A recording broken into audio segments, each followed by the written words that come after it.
Namaste and welcome to today's lecture. I am Dr. Pooja Jaiswal, Associate Professor of Law at Dr. B.R. Ambedkar National Law University, Haryana. Today we will explore important and crucial aspect of property law, the doctrine of fraudulent transfer. The doctrine of fraudulent transfer is a legal principle that primarily aims at preventing individuals from misusing their right to transfer property to defeat, defraud or hinder their creditors. Every owner of a property has full right to transfer his property as he wants to, but the transfer must be executed with a bona fide intention. Where the transfer of property is executed with an intention to defeat the interest of the creditor or interest of any subsequent transferee shall be voidable at the option of the creditor whose interests have been so defeated or delayed. Objectives: the module aims to clarify the essential conditions in regard to fraudulent transfer, examine the legal provisions under the Transfer of Property Act that govern fraudulent transfers, analyze the exceptions under the doctrine, provide practical insights into how fraudulent transfers impact creditors and what is the remedy under the law. Learning outcomes: after going through this module, the readers will be able to elaborate the meaning and concept of fraudulent transfers under the Transfer of Property Act, describe the essentials of the doctrine of fraudulent transfer and its objective, understand the exceptions to the said doctrine, object behind the doctrine of fraudulent transfers, expressed by Lord Keeper in the English case of Patridge versus Gope, 1758, 28 ER 647, 648. An individual does not have the liberty to exercise property rights in a manner that it obstructs or delays the legitimate claims of the creditors. However, transfers executed bona fide and with lawful considerations are exceptions to this rule. Under Indian law, this doctrine finds expression in section 53 of the Transfer of Property Act 1882. The said section is reproduced hereunder for the understanding and reference. Section 53, fraudulent transfer: every transfer of immovable property made with intent to defeat or delay the creditors of the transferor shall be voidable at the option of any creditor so defeated or delayed. Nothing in this subsection shall impair the rights of a transferee in good faith and for consideration. Nothing in this subsection shall affect any law for the time being in force relating to insolvency. A suit instituted by a creditor which term includes a decree holder, whether he has or has not allied for execution of this decree, to avoid a transfer on the ground that it has been made with intent to defeat or delay the creditors of the transferor, shall be instituted on behalf of or for the benefit of all the creditors. Every transfer of immovable property made without consideration with intent to defraud a subsequent transferee shall be voidable at the option of such transferee. For the purposes of this subsection, no transfer made without consideration shall be deemed to have been made with intent to defraud by reason only that a subsequent transfer for consideration was made.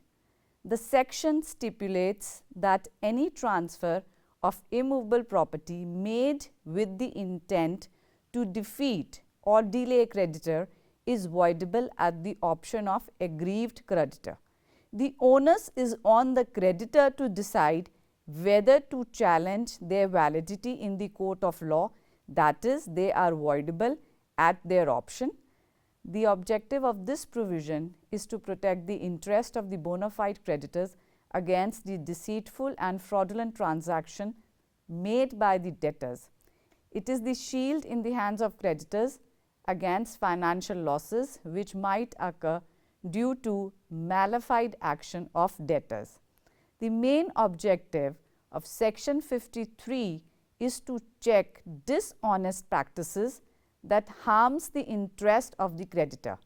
These sections come into play when a property is transferred fraudulently, that is, transfer of property is executed with the intention of defrauding creditors by delaying or defeating their claims.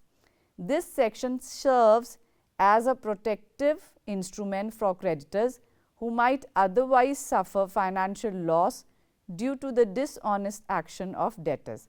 For example, Mr. D, who owns a large sum of money to his creditor, transfers his immovable property to his best friend at a less price than the market rate. This transaction is made to defeat the right of the creditors. Section 53 bestows upon the creditors the right to challenge such transfer and to protect their interest. The relevant law aims to safeguard the creditors from the consequences of fraudulent transfers while fixing accountability of debtors who misuse their rights of alienation. The doctrine of fraudulent transfer in English law.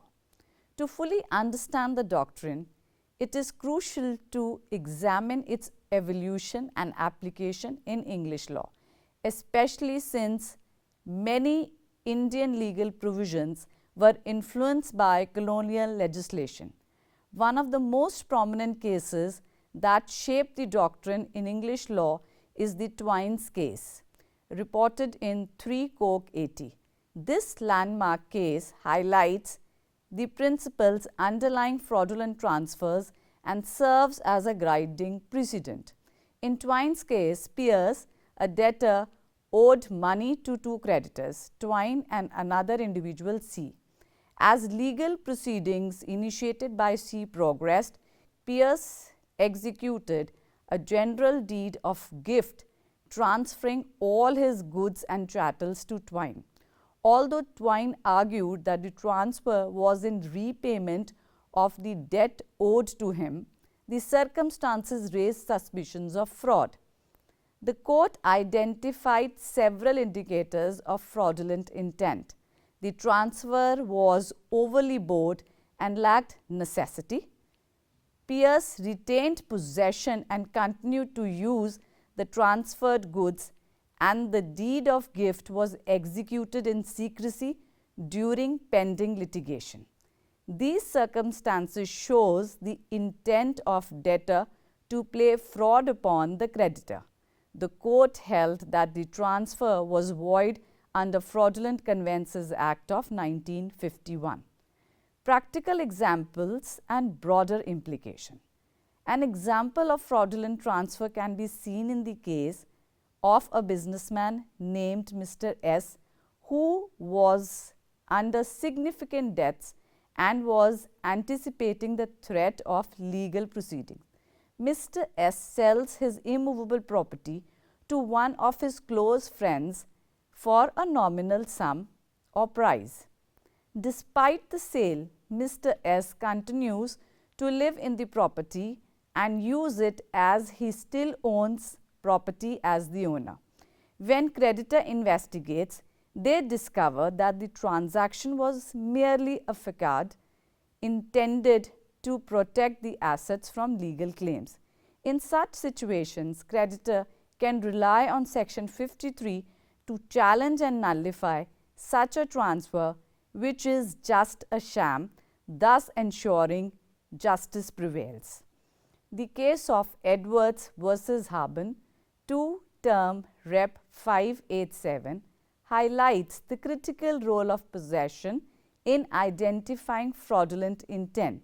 Justice Buller noted that if the original owner retains possession of the property after its transfer without any formal documentation, it raises a presumption of fraud. This principle reinforces the broader legal aim of promoting transparency and curbing the abuse of transfer right. The comparative analysis of Indian and English legal frameworks shows that the doctrine of fraudulent transfer serves as a powerful tool to safeguard creditors' interest and prevent deceitful practices. This provision boosts the rule of law in the system and upholds the principle of justice and equity. Essentials of doctrine of fraudulent transfer. Any transfer of an immovable property made with the intent to defeat or delay the creditor's right in recovering his debt shall be voidable at the option of the said creditor whose right is so defeated or delayed. Under Section 53 of the Transfer of Property Act 1952, there are certain essentials which are needed to enforce its application. The said essentials are transfer of property. The first essential is that there must be a transfer of property within the meaning of the Act, that is the Transfer of Property Act. Transfer of property include an act whereby the rights in the property are conveyed from one person to another, and this conveyancing may be on future date or at the same time. A transfer of property entails the act of conveying ownership or rights in property from one person to another, whether immediately or at a future date. It is important to remember that not all transactions qualify as transfer under this Act. For instance, surrender or relinquishments where one person gives up his claim over a property are not considered transfers. Partition and family settlements do not usually constitute transfer unless conducted with a design to defeat creditors. Transactions that are fictitious or sham, created solely to shield assets from creditors, are not valid transfers under Section 53. A valid transfer must convey a good title to the transferee. For instance, if a person transfers a piece of land to another under a sale deed, ensuring all legal formalities are adhered to, it qualifies as a valid transfer. However, if the intention behind the transfer is to delay or defeat creditors, Section 53 can render it voidable. The property must be immovable in nature. Section 53 applies exclusively to immovable properties. While the Act does not explicitly define immovable property, it offers a negative definition by excluding grass, standing timber and growing crops.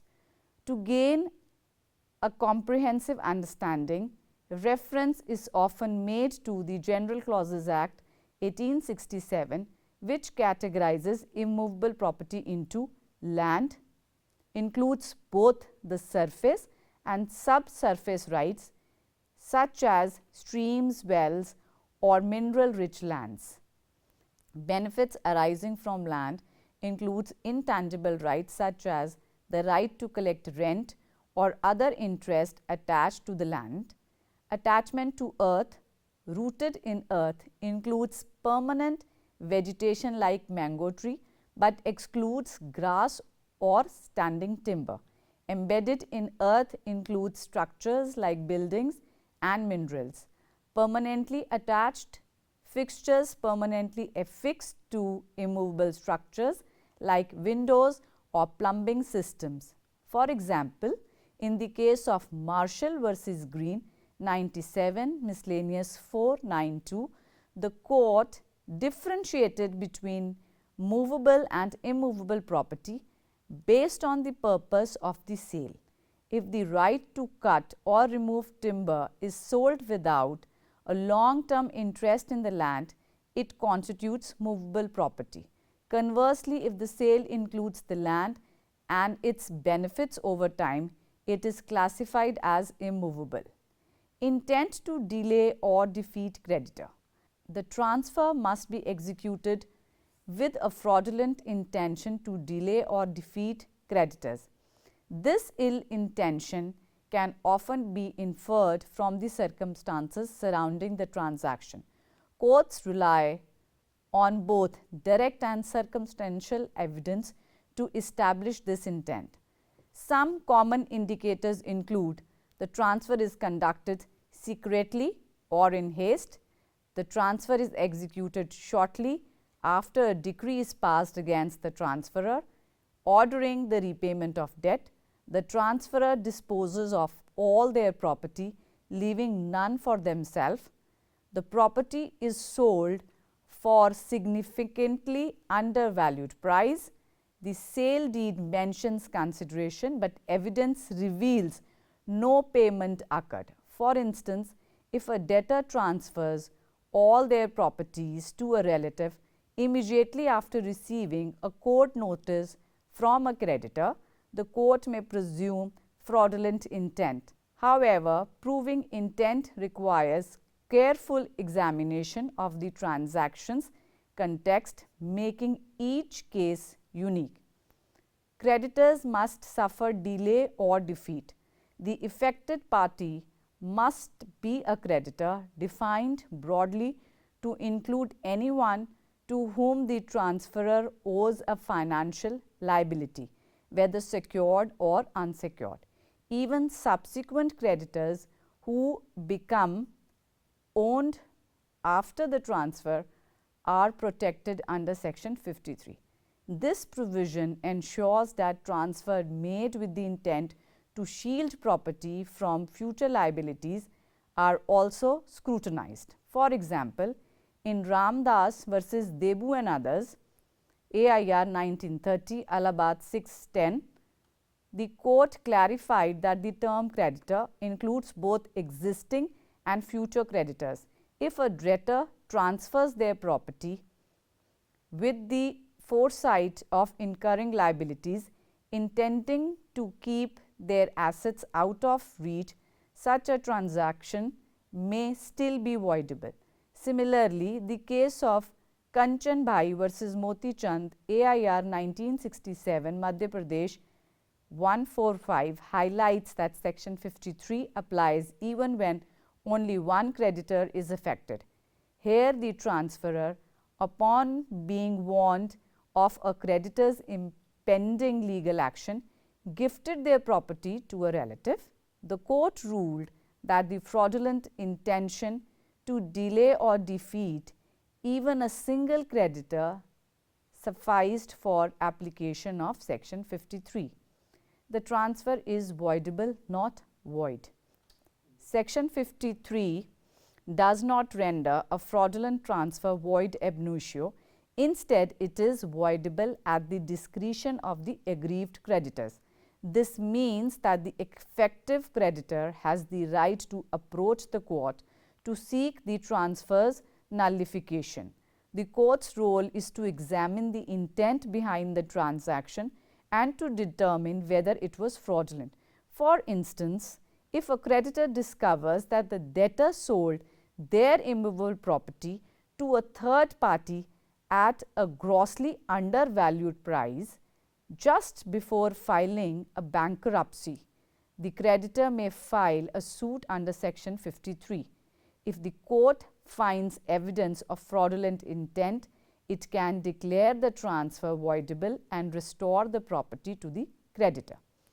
Transfer must be for consideration. Lastly, the transfer must involve consideration. Transactions like gifts are generally excluded unless executed with a fraudulent design. However, mere inadequacy of consideration is not sufficient proof of fraud. It becomes relevant only when accompanied by other suspicious circumstances. For example, if a debtor sells a property worth 50 lakhs for rupees 10 lakhs, the gross undervaluation raises suspicion. However, this alone does not establish fraud. Other factors like secrecy or haste also indicate ill intent. Examples of fraudulent transfer: intentional default. If A sells a house to Mr. B while aware of an impending lawsuit regarding the property title, this transfer is deemed fraudulent as it aims to defeat the plaintiff's claim. Benami transaction: Mr. X transfers his property to Mr. Y, a relative, without consideration. Later, creditors discovers that Mr. X retains control over the property. This sham transfer can be voided. In the case of Jangli Tiwari versus Babban Tiwari, AIR 1982, Allahabad 316, the Allahabad High Court referred to the issue of sham transfer. Sham transfers are those transfers where the transfer is not intended that the property should go in the hands of ostensible owner. Such transfer do not constitute real transaction as they do not intend to change the ownership structure. While such transfer may escape scrutiny under Section 53, but with the introduction of Benami Transaction Prohibition Act of 1988, the legal framework has been made strict by recognizing that the ostensible owner as the legitimate owner. Concealed agreements: Mr. D gifts his land to Mr. E, but secretly agrees to repurchase it post-creditor settlement. Such arrangements highlight fraud and can be annulled. Severability of fraudulent transfer: one of the distinguishing features of fraudulent transfer is the concept of severability. If only a portion of a transaction is fraudulent, the law ensures that the legitimate parts of the transfer remain unaffected. For example, if a person transfers a parcel of land with dual intentions, partly to satisfy a legitimate debt and partly to defraud other creditors, only the fraudulent portion can be voided. However, in cases where the fraudulent elements are inseparable from the legitimate aspect, the entire transaction may be declared voidable.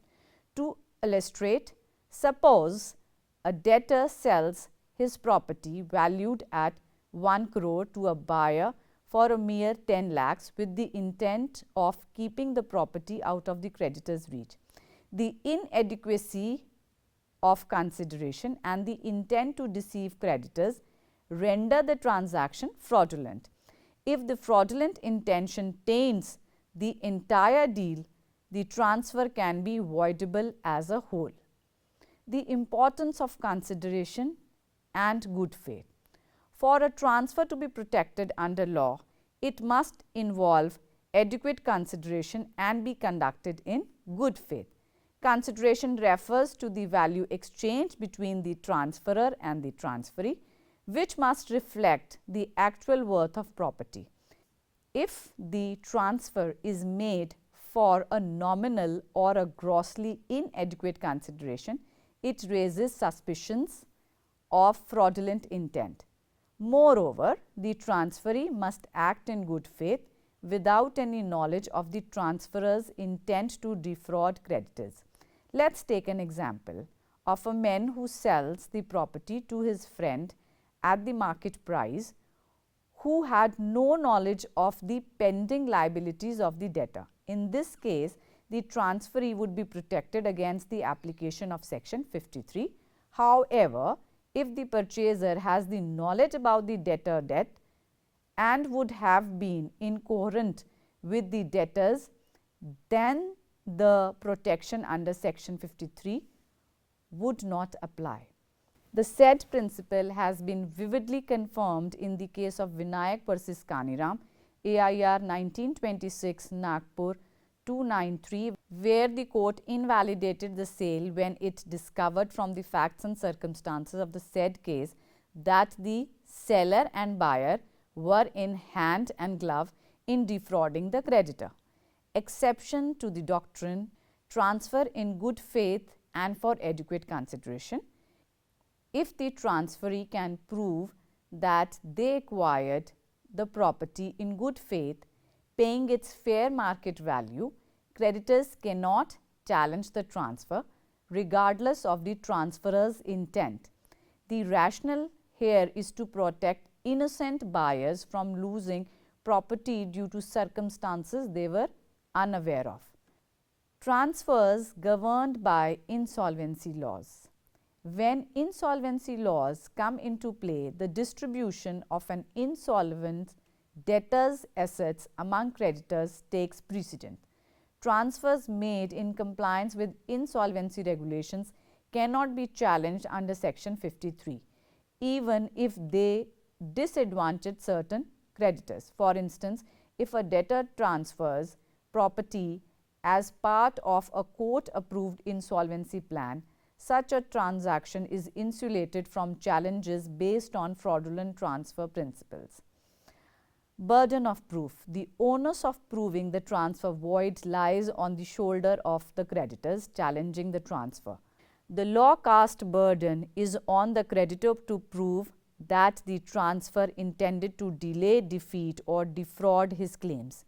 The courts in such cases has to establish the fraudulent intent on the basis of facts and circumstances of each case.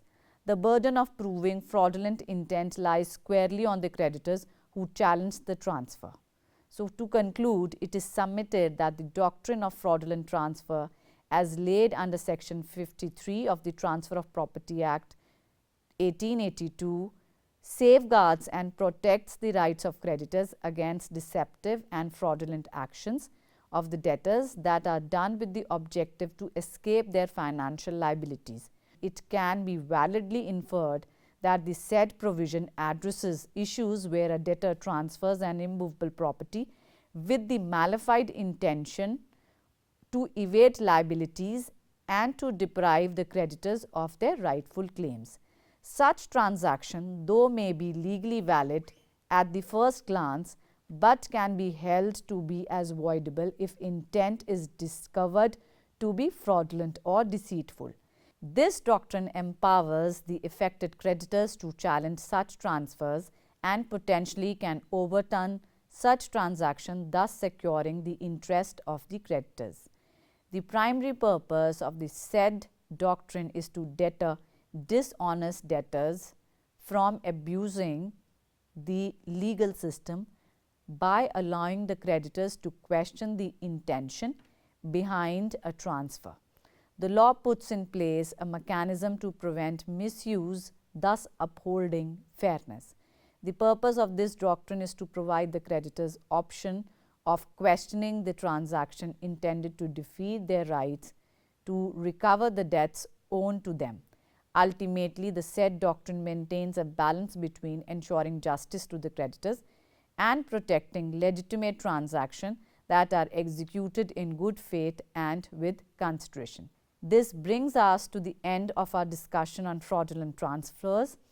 Please feel free to reach out if you need any clarification on the concept we have covered today. Good day to all.